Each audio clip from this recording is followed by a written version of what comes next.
Bonjour, nous nous retrouvons pour maintenant parcourir n plus 5.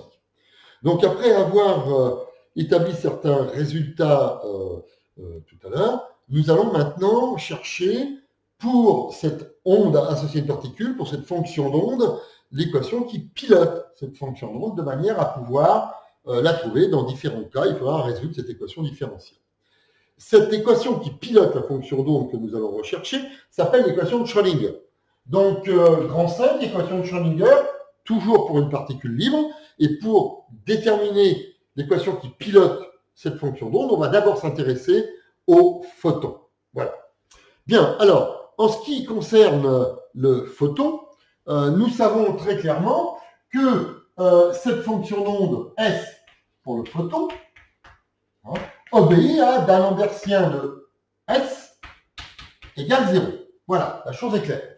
Nous, ce que l'on veut établir, c'est la façon que l'on va avoir de retrouver l'équation qui pilote S à partir de résultats généraux. Pour ça, on part de la relation de dispersion du vide pour les ondes planes progressives holochromatiques, à savoir K2 moins oméga 2 sur C2 égale 0. Voilà.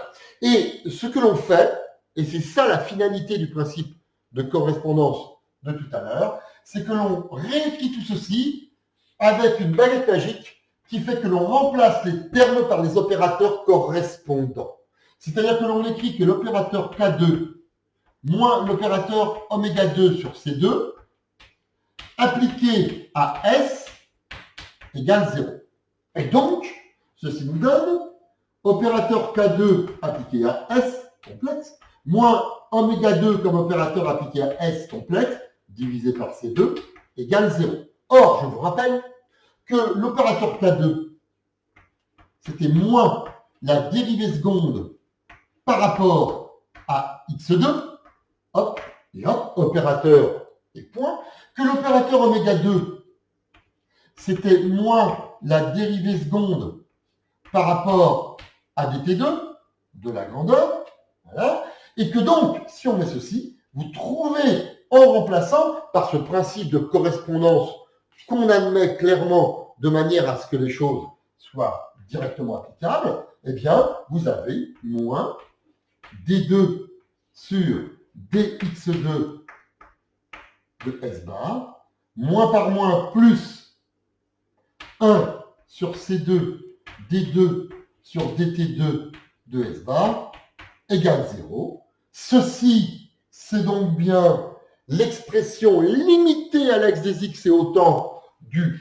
moins laplacien de S plus 1 sur C2 D2S sur dt2 égale 0. Ce qui est au signe près l'expression attendue, le d'Alembertien de S égale 0. Voilà, nous avons trouvé un moyen, de manière parfaitement arbitraire, mais efficace, de partir de la relation de dispersion, de changer les termes en leur opérateur, et d'écrire ce que sont ces opérateurs en termes de dérivée partielle, et on remonte à l'équation. Donc en réalité, nous allons faire la même chose.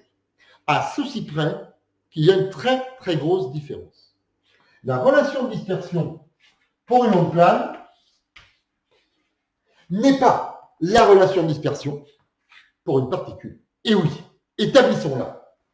Donc maintenant, passons à une particule.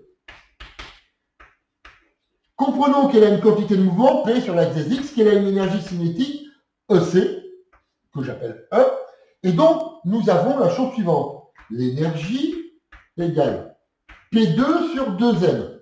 Elle est exclusivement énergie cinétique.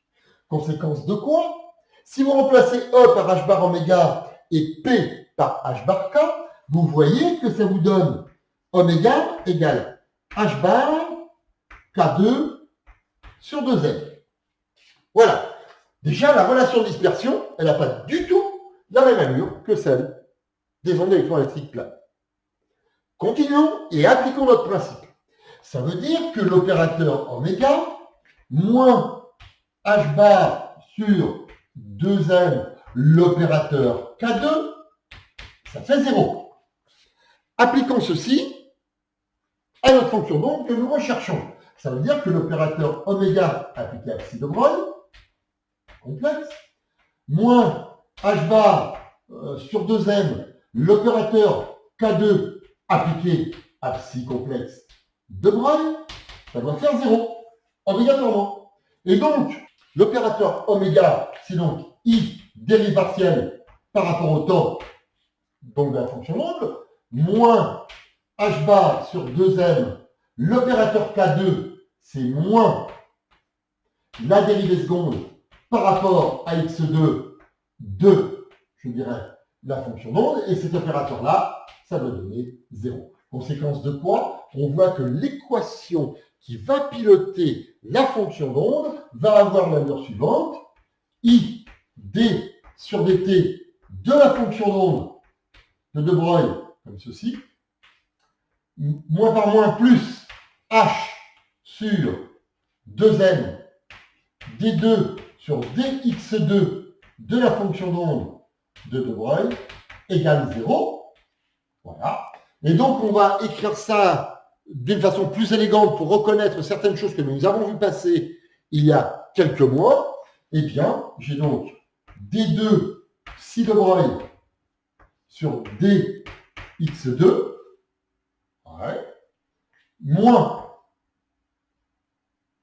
alors, on va avoir un 2m sur h bar, c'est h bar, excusez-moi, un 2m sur h bar qui va être ici, ouais, et le i qui vaut moins 1 sur 2. Donc ça fait moins 2m sur i h bar d de psi de Broglie, complexe, hein, sur dt égale 0. Voilà. Voilà l'équation qui pilote la fonction d'onde, dite équation de Schrödinger des particules libres.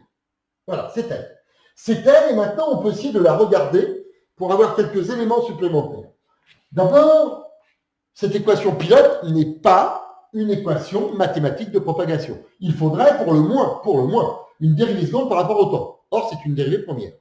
Vous voyez qu'écrit comme ça, on a une dérivée seconde d'espace qui n'est que la partie simplifiée du Laplacien, d'accord, et une dérivée première de temps, ici. C'est donc une équation du type équation mathématique de diffusion, comme on l'a vu. Donc la matière ne se propage pas, elle diffuse. Sauf que, si on regarde par rapport à une équation de diffusion habituelle, comme on a établi il y a plusieurs mois, on a une diffusivité qui est simplement I h bar sur 2L. Son unité, ce sont bien des mètres carrés seconde moins 1. C'est bien une échelle de longueur au carré sur une échelle de temps, tout simplement. Et que ceci relie quelque part le temps passé à la taille prise par le système. Et donc, elle diffuse une particule que l'on considère comme étant assez concentrée à un moment, un peu plus tard, aura diffusé. Il n'y a pas de frontière nette, il n'y a pas de limite. La diffusivité, c'est donc I h bar sur 2m. C'est bien une grandeur imaginaire. Donc ça pose problème, bien sûr, mais il n'empêche pas que ce soit bien une diffusivité et que donc la matière obéit à une équation de diffusion. Donc cette densité volumique de probabilité qui se déduit de la fonction d'onde par psi étoile est donc quelque chose pour la fonction d'onde qui va diffuser. Diffuser de manière inhabituelle, mais diffuser quand même. Ce qui se traduit dans notre réalité de mesure à nous par des particules qui n'ont pas de limite claire, pas de taille claire, hein, et qu'un système qui est assez concentré à un moment, un peu plus tard, aura de manière naturelle changé sa taille, son emprise, sa répartition, en utilisant grosso modo cette loi de diffusion. Échelle de longueur, échelle de temps. Si on n'a que ça, ça permet, je dirais, d'aller voir plus loin. Voilà, donc, on est bien là.